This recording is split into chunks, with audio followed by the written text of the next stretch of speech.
litoral de São Paulo, foi alvo de tiros na manhã de hoje.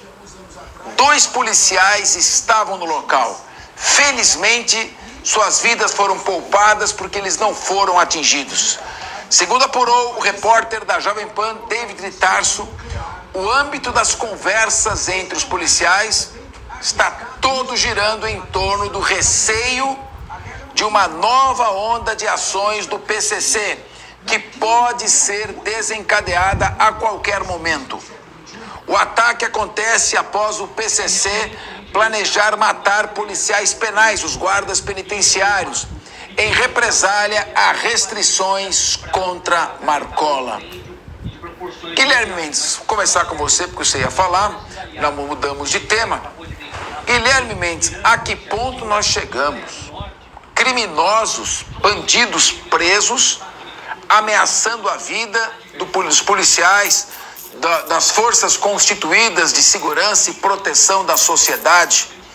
A Jovem Pan teve com exclusividade um documento apreendido que mostra um plano do PCC de eliminar guardas penitenciários, agentes penitenciários, os policiais penais, a nova terminologia.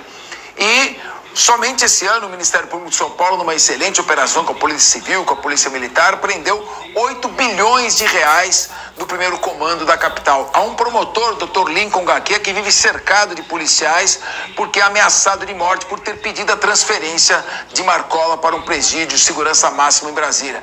Guilherme Mendes, o crime organizado está tomando conta. É interessante esse assunto vir logo em seguida à questão das bets. Eu queria ouvir você, que também foi controlador geral do município, sempre atuou com muito rigor no combate à corrupção. Como você vê esta questão? Capês, essa é uma nova etapa, porque historicamente não faz parte do rol das atividades criminosas, né? Não fazia do PCC o ataque a agentes diretos do Estado. Nós tivemos pontualmente uma ou outra morte, que inclusive foram aquelas que desencadearam a Operação Escudo e a outra Operação Verão lá no Litoral Sul, mas o PCC, por praxe, não tende a... normalmente não age contra agentes do Estado, né? Nunca tentou contra secretários. Óbvio, policiais muitas vezes se vitimaram mais ali no campo de batalha, né? Nos confrontos. Agora, de fato, um ataque de policial numa situação de não confronto, em policiais que estavam ali apenas guardando a sua posição num posto de guarda, e agora também contra os agentes penitenciários, que aí sim em estado de serviço, isso talvez possa significar uma mudança de diretriz nas linhas do PCC. O PCC sempre foi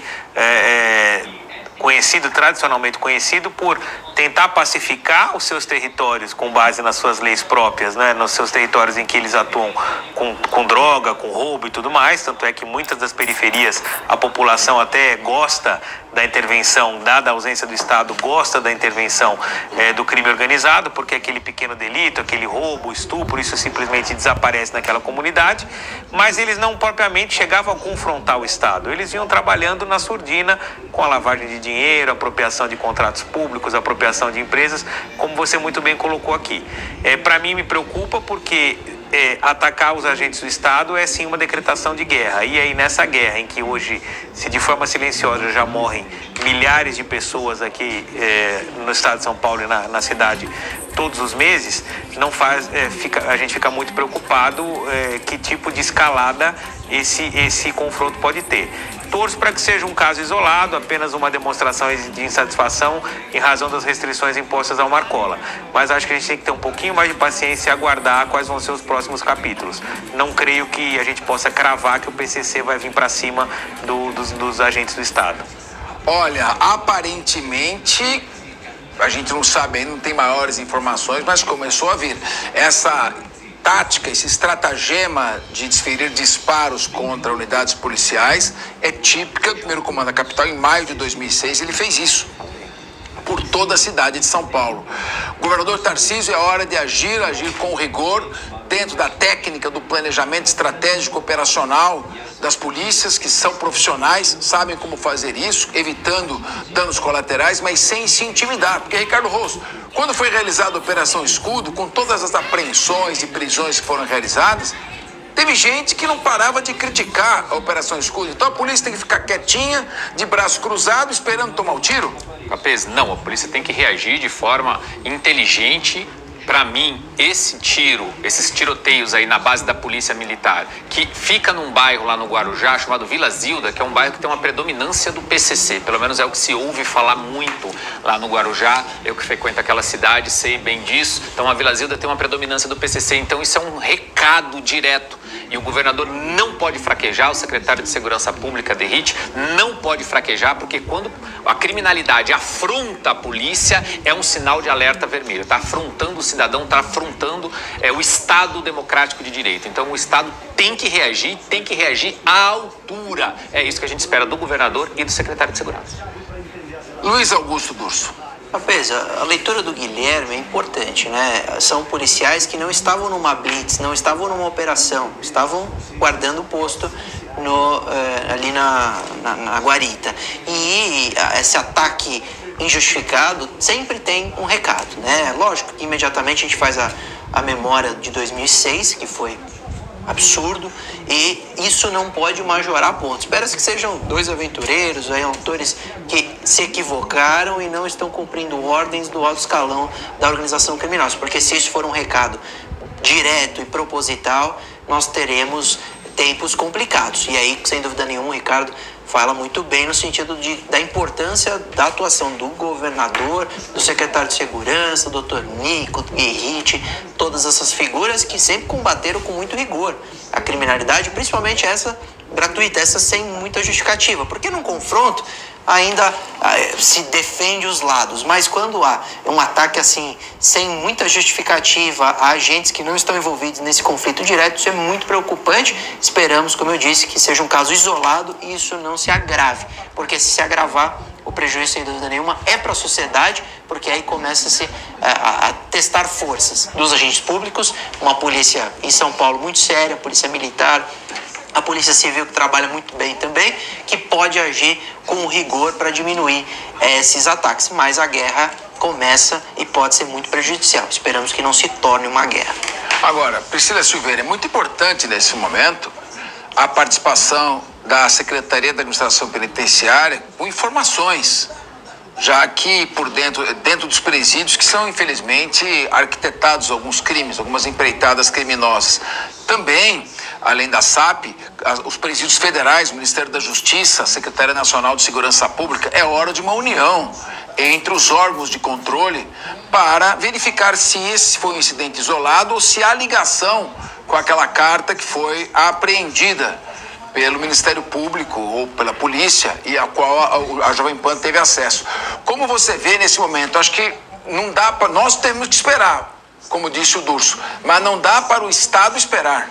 Sim, Capês, ainda bem que diante dessa força-tarefa que nós observamos, né, que se evitou que morressem mais pessoas, principalmente policiais penais que estão diretamente ligados à atividade das unidades, né, penitenciárias. E nesse ponto mandou muito bem a nossa segurança pública, porque evitou, diante, né, dessa carta, eles interpelaram essa carta, evitando a morte de outros policiais penais. Agora, é importante que o Estado seja tão organizado como a organização é.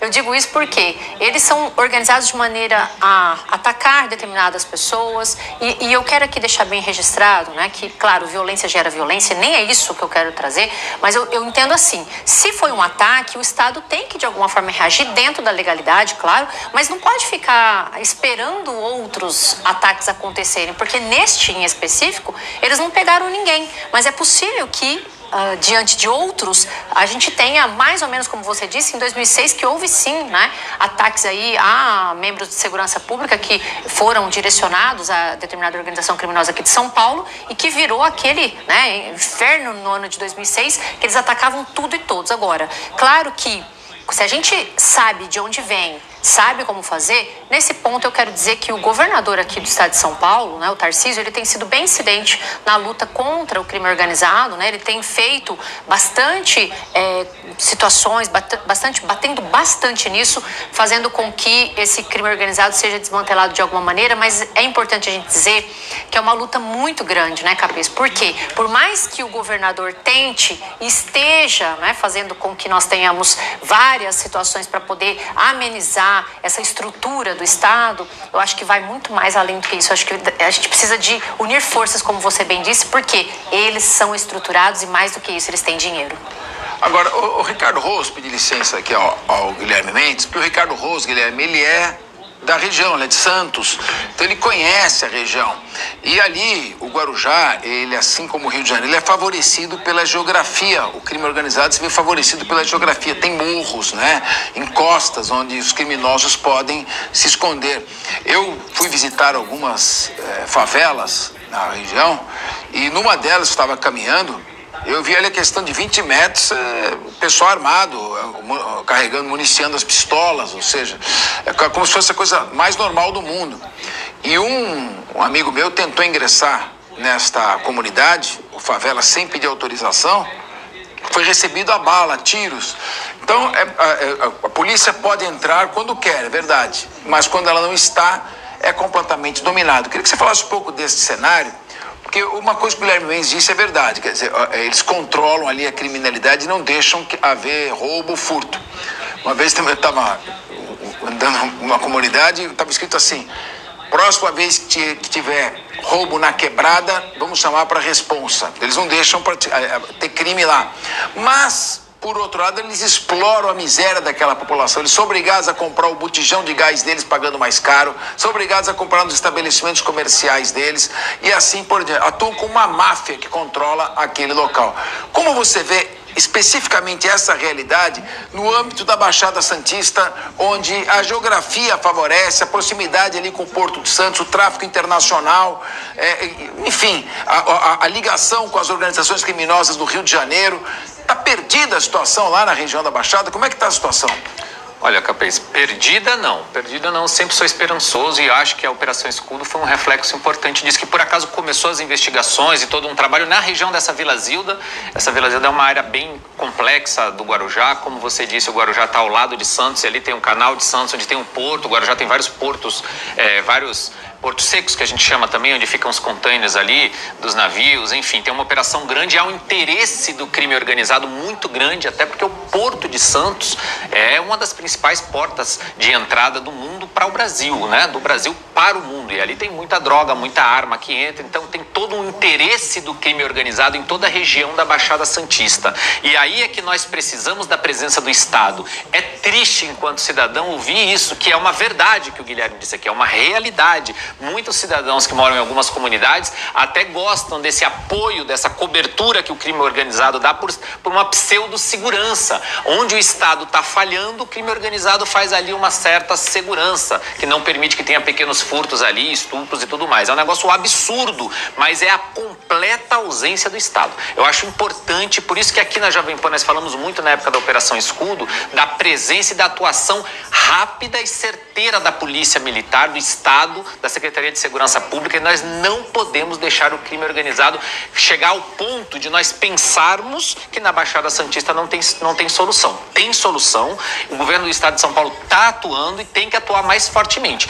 Esses tiros nessa base lá na Vila Zilda, que é uma área muito governada, muito concentrada, tem muita gente do PCC que toma conta ali, é um alerta. Porque é uma área deles, eles foram lá e deram tiros ali. Não acho que devemos esperar muito, não. Acho que a Secretaria de Segurança nem está fazendo isso. Acho que a inteligência já deve estar funcionando dentro da Secretaria de Segurança para saber os próximos passos e ela poder atuar com a mão firme do Estado. Se o Estado fraquejar, aí nós vamos ter um problema, quiçá parecido ou não, com 2006. Agora, o Guilherme Mendes, o policial que vai, principalmente o policial militar, que são mais de 80 mil homens, a seleção é feita muitas vezes ali para os soldados nas classes menos favorecidas. Então o sujeito já está indo ali, ele mora próximo à região criminosa, próximo à região dominada pelo crime. Se descobrirem que ele é policial, são capazes de matá-lo. ele tira a farda, ele tem que obrigado a pagar a passagem de ônibus, porque se ele viajar com a farda, ele está se expondo a risco. E não há ninguém que o proteja, ele está ali, ele tem que proteger a população. Ele está ali naquela guarita, naquela guarda, naquele posto policial, praticamente é um alvo, né? É uma árvore de Natal circulando ali. Então, eu pergunto a você, não é nosso dever apoiarmos as instituições, as polícias, os órgãos de controle, e quando existem os erros, porque em todas as instituições existem aqueles que são maus elementos, aqueles que se aproveitam para fazer execuções, não vamos negar que isso não aconteça. E para isso tem o laudo de exame necroscópico, tem provas, hoje tem todo mundo com o seu celular filmando, mas enquanto instituição, ou tem o crime organizado de um lado e tem o Estado de outro. Não, existe alguma forma, eu fico triste quando eu vejo uma operação Escudo ser realizada e pessoas se colocando contra a polícia, atacando, procurando explorar isso político ou ideologicamente. Eu gostaria de te ouvir. Capê, sem dúvida que se deve apoiar os policiais, sobretudo os bons policiais. É muito importante que a polícia haja sempre de acordo com seus protocolos, seguindo as leis, seguindo as boas determinações e as boas práticas de segurança pública que mais ou menos norteiam todas as polícias mundo afora. Agora, voltando especificamente para falar dessa região do Guarujá e do Litoral Sul, uma das saídas, e que aí ela foge um pouco dessa atuação da segurança pública, é o investimento social. O litoral sul de São Paulo tem índices muito ruins de desenvolvimento humano, muito baixo investimento em educação, em geração de renda, em geração de oportunidades. E na medida em que as pessoas hoje em dia são tentadas ao consumo, são tentadas a uma vida próspera, o jovem, principalmente a criança, ele é toda hora instigado a ter o celular da moda, o tênis da moda, viajar, consumir, comprar, comer, e você não dá subsídio, não dá oportunidade para que essas pessoas conquistem os seus bens de forma lícita, eles são naturalmente candidatos a adentrar o crime. Então, a par das ações da segurança pública, que a gente pode aqui questionar ou não um outro excesso da Operação Escudo ou um outro excesso das forças de segurança aqui em São Paulo, o que eu deixaria de mais importante naquela região seria a necessidade de aumento no investimento social. Só assim nós vamos minar os soldados do tráfico. Muito bem. Agora, meu querido telespectador, meu querido ouvinte que está aqui nos acompanhando, tá ruim a situação no mundo, hein?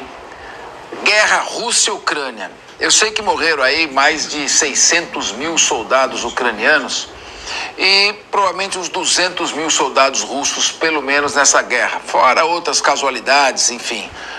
2 milhões de pessoas atingidas direta e indiretamente. No Oriente Médio, uma tragédia. Gaza virando um monte de entulho, 40 mil pessoas mortas, o Hamas, organização terrorista, sequestrando, matando jovens inocentes que estavam numa rave. Agora a guerra no Líbano, vai morrer muitos inocentes também. O Hezbollah continua disparando seus mísseis. Soldados jovens, soldados israelenses ali também morrendo, servindo a sua pátria. O mundo está uma bagunça. Será que podia estar pior? Podia. O Ministério da Defesa da China anunciou o lançamento de manobras militares